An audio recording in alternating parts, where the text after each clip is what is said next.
The government has delivered a budget that sharpens Prime Minister Modi's strategy of shielding the economy from U.S. tariffs while maintaining fiscal restraint. Fiscal deficit kam karne. The budget focuses on reducing the fiscal deficit and inflation control. The budget also harmonizes high capital expenditure and high growth. This budget reinforces India's global role. Let's bring in Bloomberg's Asia-Pacific reporter Swati Pandey for more on this. So, Swati, what were the key takeaways from the budget? This budget was really highly anticipated, especially after big spending cuts that were announced last year and the simplification of Byzantine labor laws.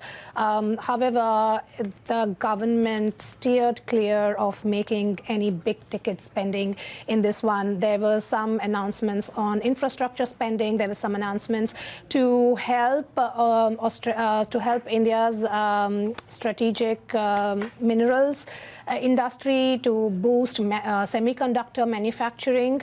When Finance Minister Nirmala Sitharaman started her speech, she said it was going to be a youth-oriented budget. But there are still question marks around whether the budget can really prop up economic growth and boost employment, especially for young people in India.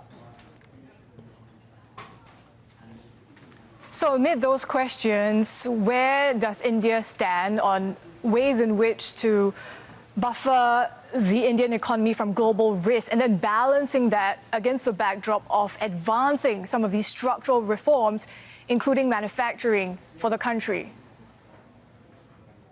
Yes, so India's economy is really reeling from U.S. tariffs, which is 50%. And the government has announced plans, including in this budget. There have been proposals to boost small and medium businesses. There are proposals for textiles and leather industries, which are very highly impacted by these tariffs. So that is the primary plan, right, where they are trying to provide SOPs to the industries that are very highly affected.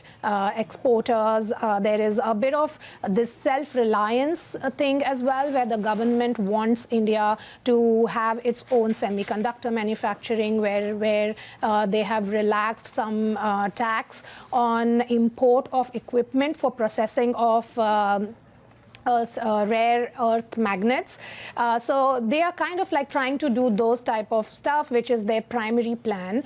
But then there is a secondary plan where they are trying to build trade ties and free trade agreements with other countries. So last week there was the EU, the trade agreement with the European Union. And last year, India did a trade agreement with the UK and with New Zealand. And there are going to be many more that will come likely in the coming months.